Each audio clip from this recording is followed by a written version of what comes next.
So it has a brew. First brew time in ages because I've basically been too busy. As per usual, obviously went to Brighton Pride, which was cool. I'm going to try and do this as regularly as I can, but it's becoming more and more difficult, especially with work, especially with everything else. So I'll try my best. No guarantees. We'll see how it goes.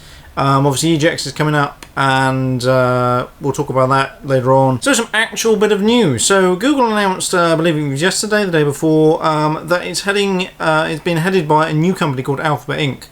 Now, there's loads of source links. I'm going to put them in the description below. 9 to 5 Google, probably one of the best. Basically, Google is being separated and split up into many different entities and different companies that's being headed by one big company called Alphabet. The way Google used to work before was there was Google, and then underneath Google you'd have various different platforms. You'd have things like Search, you'd have Android, YouTube, Google Ventures, Nest, Calico, Google X, Google Capital, Google Fiber, all these other different Google entities underneath Google, the brand.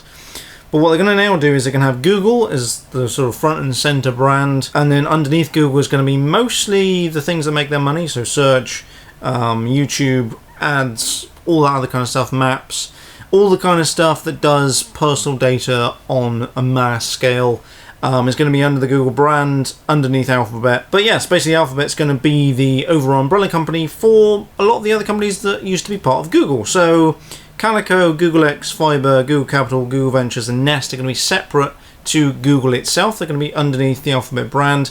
Now, one of the ideas behind this, and certainly if you look at the blog post that Larry Page has created, they kind of want to be a bit more transparent. They also... Doing this allows Google to do several things. It means that it can be less culpable. So, for instance, if one of their companies fucks up, or if one of their companies does something really illegal, they can shut that company down, move the employees out of that company back into Alphabet Inc. and either recreate the company or do something else with it. It also means that they can kind of branch out into different markets. So Alphabet will be the trading company, the trading arm, or will be the investor arm. But it means Google, Google X, Fiber, Google Ventures, and all other kind of stuff can be their own kind of company within themselves, with their own CEO and their own operating procedures and all that other kind of stuff. Now, this could be good or bad. Obviously, this is good because it means that each individual entity within Google is now separate from the actual company itself. It does now mean that Google is still Google, the company within Alphabet, is still managing things like Android, search, YouTube, apps, maps, and ads, which is good or bad. It kind of depends. But it kind of means that they can sort of do their own thing, make their own day-to-day running decisions, etc.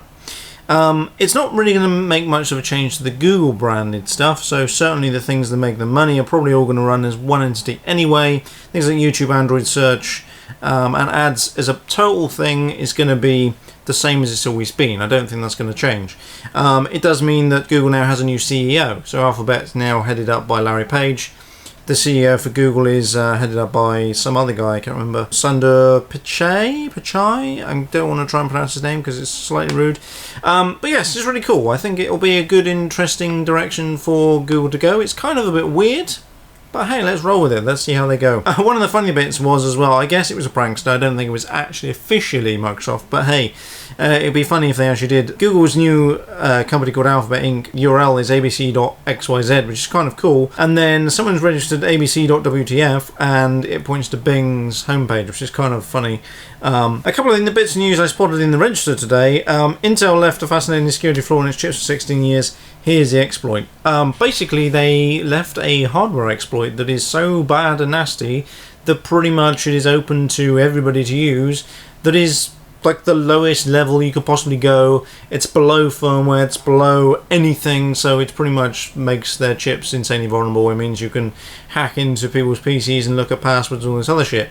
However, the plus side, it does mean, well, if you've got a moderner and you're still using sort of a modern chip, it doesn't matter to you. If it's past January 2011, it doesn't matter anyway. If you're before that, there has been a patch released for hypervisor, which means you should be alright. If you're running some old Pentium 4 like HT system, then yeah, you're probably going to be effed on that. You should probably look at getting rid of it. I've got a Pentium 4 HT system which is running my root. I could probably do with replacing that now because that basically makes it vulnerable to that attack, and I don't know if the hypervisor update will cover that one or not. Probably not. I will have to have a look. But yes, it's interesting. It's kind of shit that Intel have not spied it for 16 years. But hey, apparently their engineers looked back at the blueprints and spotted it, and then they've patched it. But there was somebody that looked at it on was it Black Hat or something this year, which is why it came up. On the theme of security flaws, HTC have been caught storing fingerprints in readable clear text, like you do. So that's a bit shit, HTC, but hey, it's HTC, what do you kind of expect? So that's pretty much it in terms of news, but in terms of everything else, I've got a competition going for EGX. I'm going to do a separate video on this anyway, but I'm giving away a 4-day super pass, which is an early pass, like an everything pass for just the entire event up at the NEC in Birmingham. If you want to find out anything and how to enter and all other shit, if you just go to asyouchill.ch/EGX giveaway, all one word, I'll put the format you need to use here. And yeah, it's really kind of sweet, I think. Hopefully, this is kind of less of a give back to you. This is kind of more a bit of a marketing thing. I'm hoping this will increase my subscriber base a little bit. And yeah, maybe kind of make me a bit more popular before I actually go to EGX itself. Although, you know, it doesn't say I'm not popular enough, but I think it'll be good. If you do want to hit me up at EGX, I will be there basically the entire time. I'll be the guy I'll be the recognisable weird guy wandering around with a huge cameraman and probably a microphone. So if you do see me, come and say hello. I won't be very shy. Well, actually, no, I probably will be very shy. But yeah, you know, you'll probably be less nervous than I am. So, you know, just come up and say hello. It should be a really good event. I'm really looking forward to it. It's kind of a shame that Brighton Pride was a bit of a sellout, really. It was kind of a bit like, ugh. So I'm not going to go back there again for YouTube stuff. But yeah, so yeah, I think that's pretty much it in terms of that. I'm just trying to think if there's anything else. Obviously, if you do want to support me at EGX, please donate to patreon.com/asyouchill or paypal@asyouchill.com, or just share shit with everybody, because why the hell not? But yeah, if there's anything you want to specifically see at EGX, let me know. If there's any videos you want me to do, let me know. I can try and see if I can try and do them outside of usual brew times.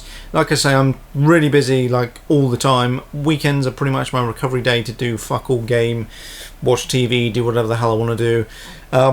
I do want to try and go out more in London and film in different locations, go to some pubs, go to some really interesting tea places, all that other shit, because London is fantastic for that stuff. I just need to find people to meet up with, because me going on my own kind of seems a bit weird, and also it'd be interesting to have like a proper conversation with some of you guys. So if you're in London at any point, hit me up, let me know, you know, if you want to meet up and we can do a bit of a brew time together.